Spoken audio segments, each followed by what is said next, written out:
Oi, meus queridos alunos do 8º ano. Hoje nós vamos entender um pouco sobre o assunto eletricidade. Vocês já têm o material, o apostilado da plataforma, onde vocês podem estar acompanhando. Então, a gente vai conhecer de maneira geral, a eletricidade. Aqui nós temos uma tirinha, que ela brinca com a importância da energia elétrica na sociedade atual. Hoje nós não vivemos sem essa eletricidade, que ela move o mundo todo. Sem ela nós não teríamos os nossos produtos, a gente não vive sem eles, sem televisão, sem videogame, sem geladeira. Então, sem eletricidade para os nossos dispositivos eletrônicos, computador, celular.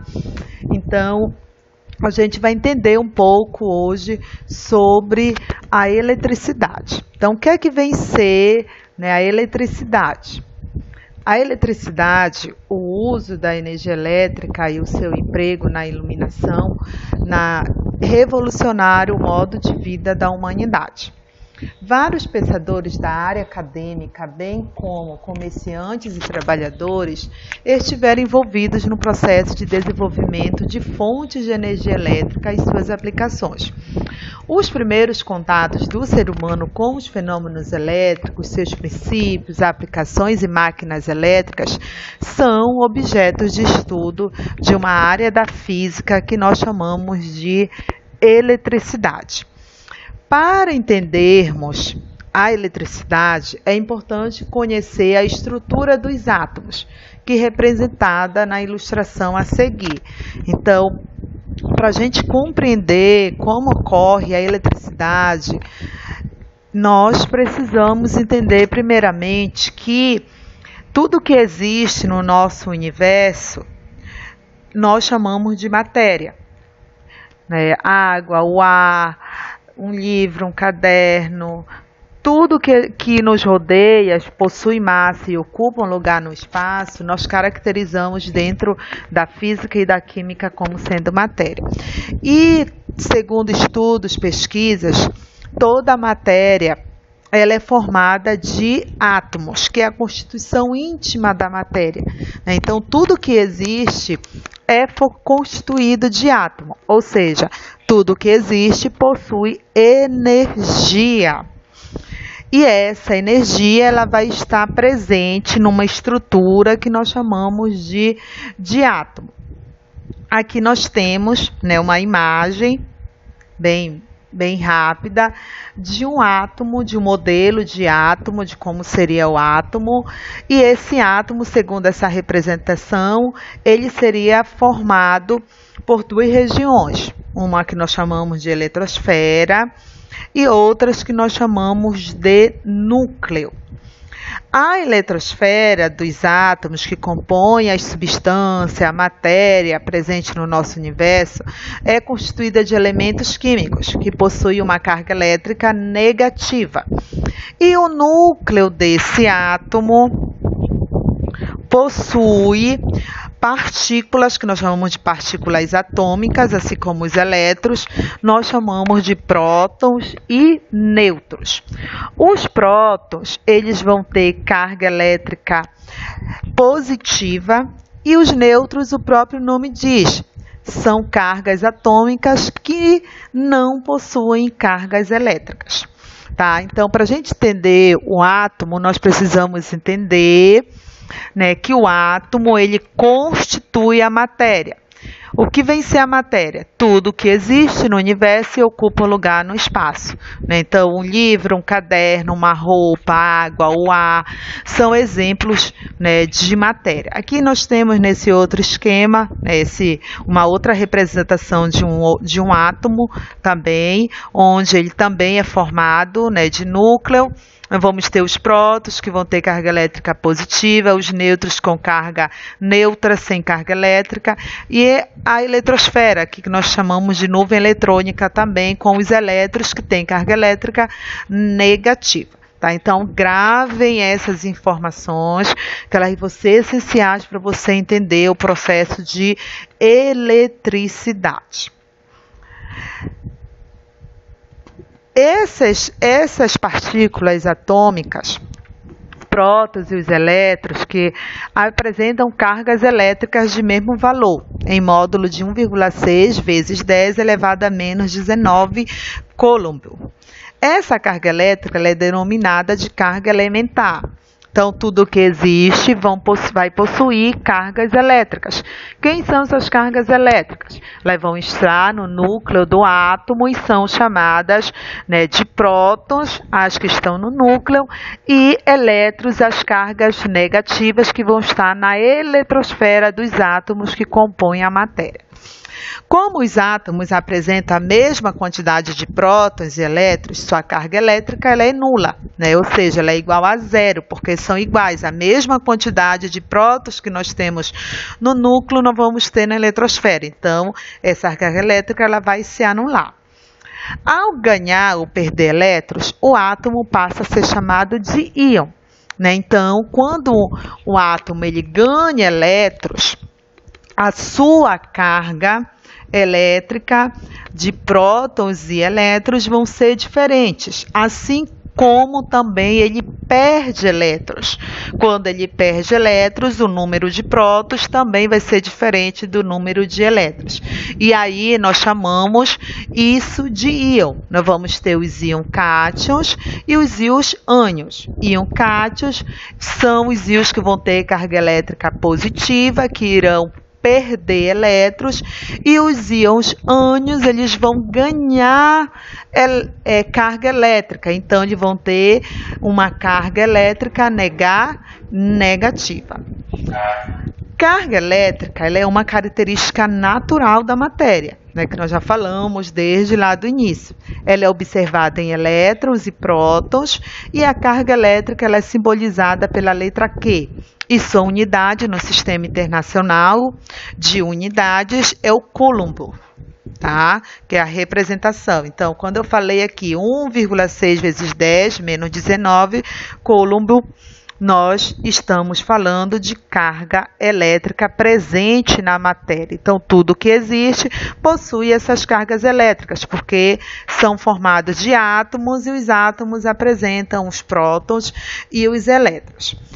Aqui nós temos uma lei chamada de Lei de Dufay, que foi o cientista, né, que estudou, né, então ele formulou essa lei, onde nós vamos ter o seguinte, o que vem ser a lei, né, de Dufay. Vamos ter aqui. Ele diz assim: as cargas elétricas de um mesmo sinal se repelem e as cargas elétricas de sinal contrário se atraem. Então, aqui nós temos no esquema, né, duas esferas, tá? Quando essas duas esferas elas têm carga elétrica de mesmo sinal, aqui, por exemplo, negativa ou positiva, elas vão se repelir. Quando nós vamos ter duas esferas, uma com carga elétrica negativa e outra com carga elétrica positiva, essas cargas elétricas elas vão se atrair. Então, essa é a lei que nós chamamos de lei de Dufay. Carga de mesmo sinal, quando próximas se repelem. Carga de sinais opostos, quando próximas se atraem, tá? A carga elétrica adquirida por um corpo depende da quantidade de elétrons ganhos ou perdidos pelo material. O valor da carga elétrica de um material pode ser denominada por. Nós podemos estar calculando, né, a carga elétrica de um determinado material através dessa fórmula matemática aqui, Q é igual a N vezes a carga elementar, que é representado pela letra E. Então, a quantidade de carga elétrica vai ser o Q, que representa a carga elétrica. Número de elétrons, vamos chamar, vai ser representado pela letra N. E a carga elementar é representada pela letra E. Através dessa fórmula matemática, nós podemos estar calculando a quantidade de carga elétrica presente em um determinado material, né? Então, não esqueçam. Cargas de mesmo sinal, elas vão se repelir quando nós aproximamos. Carga de sinais opostos, quando são aproximadas, elas se atraem. Processo de eletrização. Processo de eletrização, em um átomo, os elétrons são as cargas mais facilmente removíveis.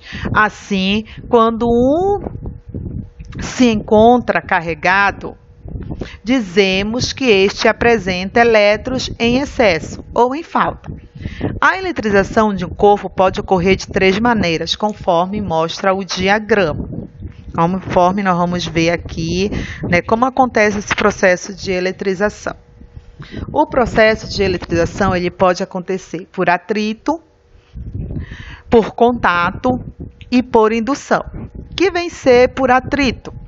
Após o atrito de 2 corpos, um se torna carregado positivamente e outro se torna carregado negativamente. Aí nós temos o desenho, o antes, e o depois. Quando eles são atritados, um se torna carregado com cargas elétricas positiva e outro com carga elétrica negativa.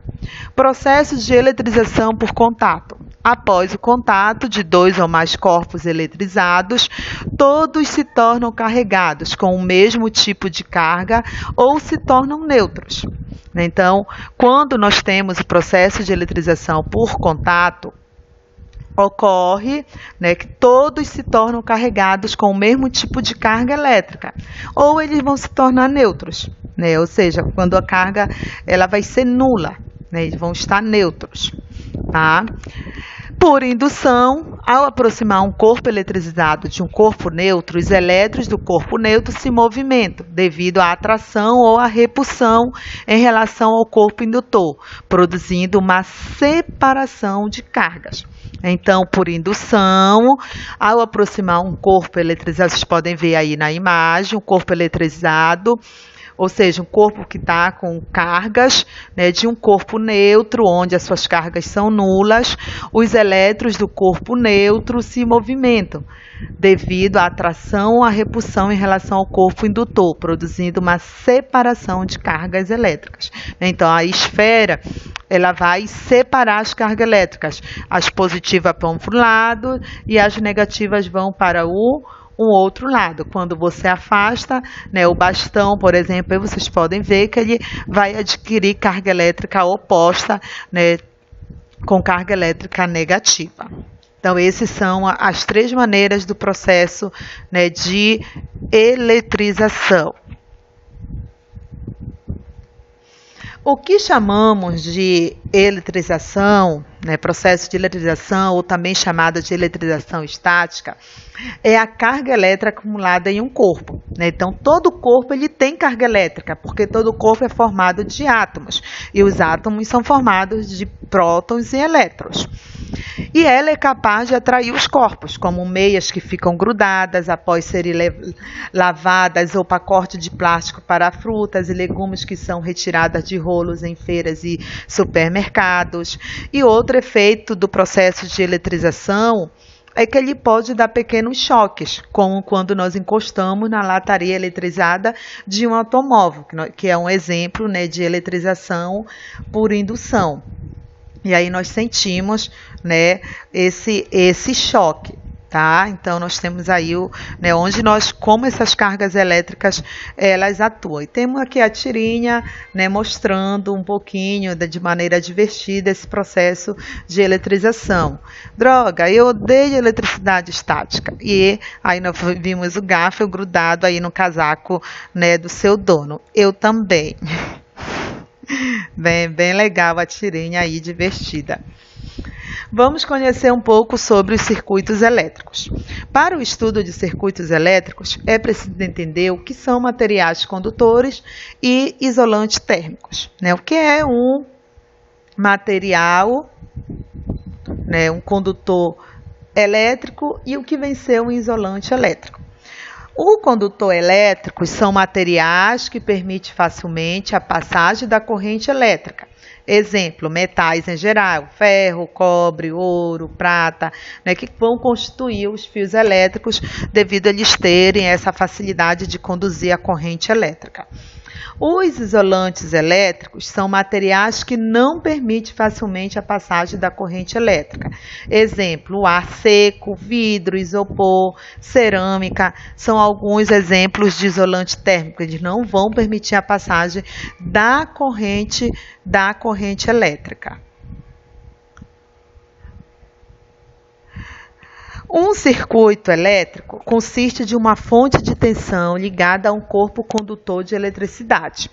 A tensão, ela ordena o movimento dos elétrons, criando uma corrente elétrica.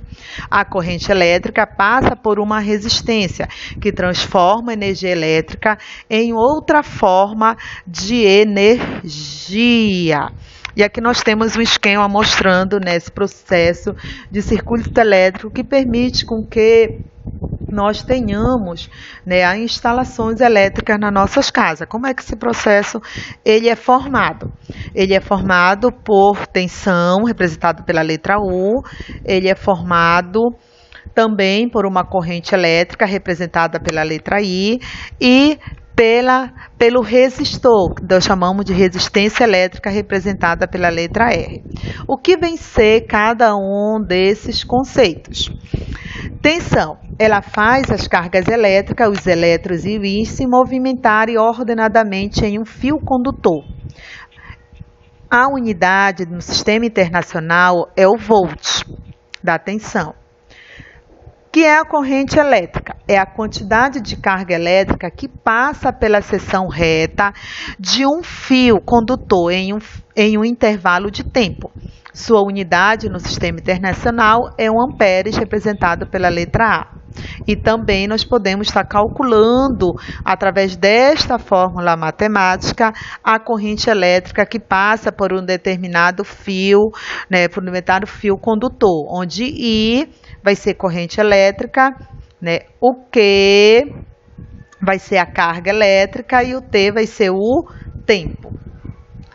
Resistência elétrica, representado pela letra R. Nós vamos ter o grau de dificuldade para a passagem da corrente elétrica. Sua unidade no sistema internacional é o Ohm, tá? Onde nós temos aqui o símbolo do Ohm. E nós podemos matematicamente também estar calculando essa resistência elétrica, onde o R é a resistência elétrica, que é igual ao U, que é a tensão, e o I, que é a corrente, dividido pelo I, que é a corrente elétrica. Nós achamos a resistência elétrica de um determinado fio condutor. Então, através dessas fórmulas matemáticas, nós calculamos, Nós vamos ter a tensão, nós vamos ter a corrente elétrica, nós vamos ter a resistência elétrica também. Aqui no esquema nós temos um circuito elétrico, onde nesse circuito elétrico nós vamos ter no primeiro esquema, no esquema A, à esquerda, nós vamos observar que a lâmpada está apagada. Por quê? Porque o interruptor abriu o circuito e as cargas elétricas estão em um movimento desordenado. Ocorrendo o movimento desordenado, nós não vamos ter, a lâmpada ela não vai conseguir acender. Já na ilustração à direita, nós vamos ter um interruptor que ele fechou o ciclo, o circuito elétrico, e a bateria passou a fornecer um sentido para o movimento das cargas elétricas. Então, vocês observam aqui na ampliação que as cargas elétricas estão no movimento ordenado. E isso foi permitido através de uma bateria. Então, esse interruptor ele fechou o circuito elétrico e a bateria ela permitiu com que as cargas elétricas elas se direcionassem em apenas um sentido. E isso fez com que a lâmpada ela acendesse. Efeitos dessa corrente elétrica. Tá? Nós vamos ter 3 tipos de efeito da corrente elétrica. Nós temos o efeito térmico ou o efeito Joule, que é o aquecimento que a passagem da corrente elétrica provoca em um condutor, e é a base de funcionamento de aparelhos como ferro elétrico, chuveiro e aquecedor, né, que vai produzir calor. Nós vamos ter o efeito luminoso, né, que é a emissão de luz provocada pela passagem da corrente elétrica, como nós vimos no circuito elétrico, né, as lâmpadas são exemplos desse fenômeno. E vamos ter, né, o efeito da corrente elétrica, nós chamamos de magnético, que é a criação de um campo magnético por meio da passagem de uma corrente elétrica. A fechadura eletrônica é um exemplo desse fenômeno, assim como os portões eletrônicos também, né? Então, nós podemos, né, observar, né, nesses slides, nesse vídeo, né, como ocorre o processo de eletricidade, né, que esses conceitos eles vão ser essenciais para que nós podemos entender como ocorre, né, as instalações elétricas de nossas casas, que a gente vai estar vendo no próximo módulo. Espero que vocês tenham entendido, compreendido esses conceitos e até a próxima aula.